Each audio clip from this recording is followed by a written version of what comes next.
جو غسل کے سلسلے میں آپ کی خدمت میں عرض کروں گا. آپ کو بتایا تھا کہ جب انسان حالت جنابت میں ہوتا ہے تو کلی کیے بغیر ذکر الہی کرنا مکروہ ہوتا ہے، لیکن یہ ایسا مکروہ نہیں ہے کہ اس میں انسان گناہگار ہو، بہتر ہے کہ کلی کر لی جائے. چنانچہ جب آپ باتھ روم میں داخل ہوں تو پہلے کلی کر لیں باہر ہی، اور بسم اللہ الرحمن الرحیم پڑھ کر پہلے باتھ روم میں داخل ہوتے ہوئے الٹا قدم رکھیے. داخل ہو جانے کے بعد آپ کو بتایا کہ اس کے بعد کوئی کلام نہیں کرنا ہے. بعض لوگ یہ سمجھتے ہیں کہ غسل کا تعلق کلمہ پاک پڑھنے سے ہے، پہلا کلمہ پڑھیں گے تو پاک ہوں گے ورنہ نہیں. یہ بالکل جہالت بھرا خیال ہے. باتھ روم میں جانے کے بعد اگر کپڑے پہنے ہوئے ہیں تب بھی ذکر الہی ممنوع ہے، کیونکہ وہ مقام مناسب نہیں ہے. اور کپڑے اتارے ہوئے ہوں تو دو قباحتیں ہو گئیں، ایک تو مقام غیر مناسب ہے ذکر الہی کے لیے، اور دوسرا ستر کھلے ہونے کی حالت میں کلام بلا ضرورت کرنا مکروہ ہوتا ہے. تو واش روم میں داخل ہونے کے بعد پھر کوئی ذکر نہیں کریں گے. کپڑے اتارنے کے بعد آپ کو بتایا تھا کہ احتیاط کریں کہ کعبۃ اللہ کی طرف نہ رخ ہو نہ پیٹھ ہو، یہی مستحب افضل ہے. پیٹھ کرنا، رخ کرنا یہ مکروہ ہوتا ہے. اس لیے ایسے رخ کھڑے ہوں کہ نہ آپ کی پشت کعبۃ اللہ کی جانب ہو نہ آپ کا رخ کعبۃ اللہ کی جانب ہو. ادب اور احترام اسی میں ہے. اس کے بعد نیت کریں گے. نیت دل کے پختہ ارادے کو کہتے ہیں. آپ زبان سے کچھ بھی نہیں کہیں گے، بس دل میں ارادہ کر لیں کہ میں اللہ تبارک و تعالیٰ کی رضا کی خاطر غسل کر رہا ہوں، یا نماز کے قابل ہونے کے لیے غسل کر رہا ہوں، یا جنابت کو اللہ تعالیٰ کے حکم پر عمل پیرا ہوتے ہوئے جنابت کو دور کرنے کے لیے غسل کر رہا ہوں. بس دل میں آپ یہ نیت کریں گے تو یہ نیت ہو جائے گی. اس کا فائدہ ہی ہوگا کہ اب آپ کا نہانا عبادت میں باقاعدہ شمار ہوگا اور آپ کو ثواب ملے گا. اور اگر کوئی بغیر طہارت حاصل کرنے کی نیت کے غسل کر لے گا، طہارت تو پھر بھی حاصل ہو جائے گی، کیونکہ پانی اللہ تعالیٰ نے بنایا ہی ایسا ہے کہ ہم نیت کریں نہ کریں وہ ہماری نجاست کو بہا کر لے جائے گا، چاہے حقیقیہ نجاست ہو چاہے حکمیہ نجاست ہو. تو لہٰذا اگر کوئی بغیر نیت کے غسل کرے گا، غسل پھر بھی ہو جائے گا، جنابت پھر بھی دور ہو جائے گی، لیکن اسے ثواب نہیں ملے گا. تو حصول ثواب کے لیے نیت کرنا ضروری ہے. اس کے بعد اپنے دونوں ہاتھ پونچھوں تک دھوئیں گے.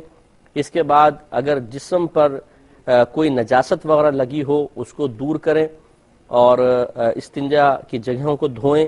اس کے بعد نماز کی طرح کا مکمل وضو کر لیں، اور اس وضو کرنے کے اندر غسل کے پہلے دو فرائض بھی پورے ہو جائیں گے، ایک کلی کرنا اور دوسرا ناک میں پانی چڑھانا. اس میں آپ کو بتایا تھا کہ کلی کرنے میں غرغرہ بھی ہوگا، اور ناک میں پانی جب آپ چڑھائیں گے تو خالی ٹچ نہیں کرنا ہے، بلکہ جو نرم ہڈی جہاں تک ہوتی ہے، یعنی سخت ہڈی ناک کی شروع ہوتی ہے وہاں تک پانی کو سونگھ کر اوپر تھوڑا سا چڑھانا، یہ سنت کریمہ ہے، بلکہ یہ غسل کے اندر فرض ہے، وضو کے اندر سنت مؤکدہ ہوتا ہے. پہلے کال لیتے ہیں، پھر میں انشاءاللہ یہ طریقہ عرض کر کے پھر احتیاطوں کی طرف آتا ہوں. پہلے کالر ہمارے ساتھ ہیں. السلام علیکم.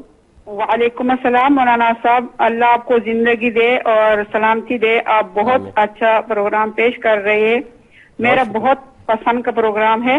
میں نے یہ پوچھنا تھا کہ مطلب ہے کہ جب نماز چکی ہے اور اس میں سجدہ پہلے اور نک بعد میں لگا ہے، تو اب اس کا میں کیا کروں؟ مطلب ہے کہ کوئی کفارہ وغیرہ کچھ ہے؟ تھوڑا سمجھ میں نہیں آیا، ایک دفعہ دوبارہ کہیے گا تھوڑا سا. مطلب ہے کہ جو نمازیں میں نے پڑھی ہے نا، تو ہاں اس میں کوئی کمی رہ جاتی ہے نا. اچھا. تو مطلب ہے کہ کچھ عرصہ پہلے یعنی سجدے میں پہلے ماتھا لگا ہے نا. سجدے میں یہ ہوتا ہے کہ پہلے ناک لگاتے ہیں اور سجدے کی جگہ اور پھر ماتھا لگتا ہے. ٹھیک ہے. تو اب جو کچھ ہو چکا، مطلب پہلے میرا ماتھا لگا، بعد میں نے ناک لگایا نا. اب تو میں کرتی ہوں صحیح، مگر یہ جو ہو چکا ہے تو پھر اس کے لیے میں کیا کفارہ ادا کروں؟ ٹھیک ہے، میں عرض کرتا ہوں. اور میں بالکل عرض کرتا ہوں. تو پہلے نیت کرنا، پھر دونوں ہاتھ پہنچوں تک دھونا، پھر استنجے کی جگہوں کو دھو لیں، پھر نجاست کو بدن سے دور کریں. اس کے بعد نماز کا سا وضو کر لیں. اس کے بعد پورے بدن پر ایک بار تیل کی طرح پانی کو مل لیں. پھر سیدھی جانب 3 بار پانی بہائیں، پھر الٹی جانب 3 بار پانی بہائیں.